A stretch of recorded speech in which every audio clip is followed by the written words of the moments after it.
年一笑2000多万就没了，2143万，大概就是7000多块钱，这么贵。承包屋顶的这个包工头，他拿他的嘟嘟车拉着我去买材料了，你看看，这个体验是什么样的？你看，是每次我来买东西，他自己看看，他又不说了，要叫他老婆过来，这就喜欢找他老婆跟我讲嘛，就去找他老婆了。那个老板，你看，等一下他老婆过来了。คือการบ่นี่อ่ะถ้าเรากับค่านั้นคือการบ่เป็นราคาครับเป็นราคาก่อน看一下老板娘过来了สบายดี看一下老板娘看到我笑不笑你笑了你看我说什么还不知道你笑了我拿手机录着你了你笑哎你เส้นเท่าไหร่ตัวนี้มินซี่310,000ตัวนี้310เพราะว่าให้จะมูลค่าตามมาตามหลุดคันรถที่เอาแท้ๆแล้วจริงๆไล่หลุดให้เพราะว่าราคาเครื่องมันเจ้านี่รุดอีบ่รุดละเพราะว่าเรามาถามเจ้าของเพื่อแล้วคันบ่ทันเอาแล้วเฮาบ่รุดเพราะว่าราคาเครื่องบ่อยู่210รุดอีบ่310เจ้านี่รุดบ่รุดแล้ว30รุดสุดท้ายแล้วบ่ที่เอาแท้แล้วจึงกินเอาเจ้านี่เอามานี่ล่ะ看老板又把他老婆叫过来，他一笑了，老板，哎，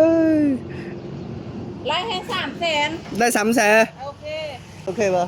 มินซี่ตัวนี้นะมีซี่เพิ่นมาถามหลายเทื่อแล้วคันเพิ่นผู้ตัดวะคันเพิ่นบ่เอามาให้เข้าเพิ่นบ่หลุดให้เขาว่าในตัวนี้4,800ป่ะเท่าไหร่ตัวนี้200,000เนี่ย4,800 200,000ตัดเอาอะไร200,000ตัวลุ่มแทงราคาถูกกว่านะเอาตัวถึกกว่านี้อ่ะมุงกันเนอะนี่อลูซิ่งว่ะโอ้อลูซิ่งเขาก็มีเนาะอนุซิงแล้วใส่ตัวนี้ก็ได้บางหลานก็เฮ็ดยากเนาะบ่ได้ตัวนี้ก็เฮ็ดง่ายแล้วนี่ตัวนี้ราคาเท่าไหร่170,000รุดอีกนะ1,600ได้ป่ะตัวนี้ก็เฮ็ดง่ายนะเอาเท่าไหร่จะปีบึงหัวแม่มันเล็กตัวนี้นัดกว่าป่ะมันบ่คือเหล็กกันเวียดเหล็กเวียดอัด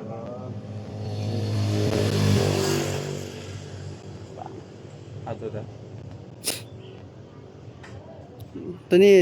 ตัวใดมันเล็บเวียบ่มีเหล็กเวียดอยู่เลยมีแต่คำหุ้ง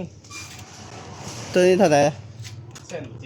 ตัวนั้น1,700,000ตัวนี้เราเป็นตัวกลางตัวนี้เรามิน2เป็นหน้าของห้างตัวนี้มี2ตัวนี้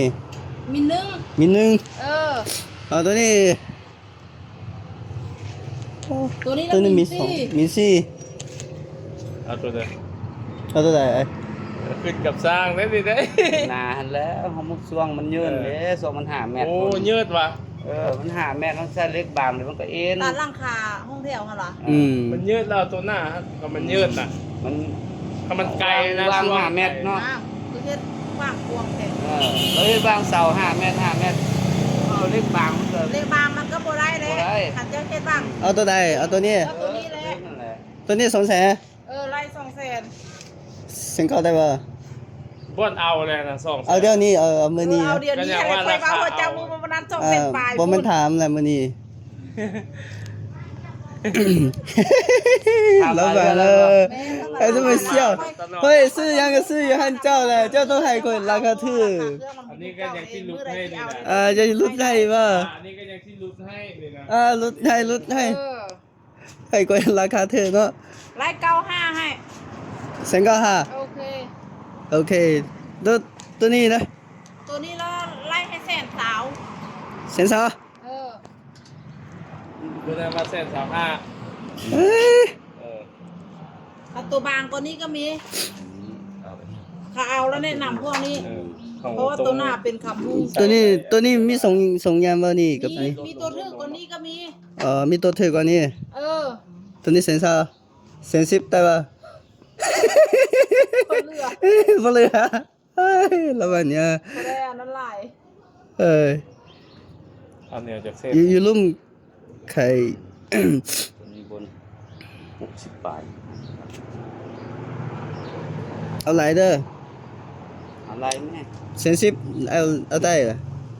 ตัวนี้ จะอะไรไป เซนซิฟได้ปะ老板在宣传啊 ผู้เดียว ได้เส้น15 ได้เส้น15 哦ตัวลูกคนนี้ตัวละ 这个屋顶难搞，我看他们这些人也挺专业的，很快就搞得差不多了，很快就搞得像样了。这里帅哥多，今天不知道又跑来了3个妹子，不知道这3个妹子是想来我们这里勾搭一下我们，还是怎么？我们都是一群帅哥在这里。这个司机感觉在跳舞一下，上下一跳一跳的，你看一下。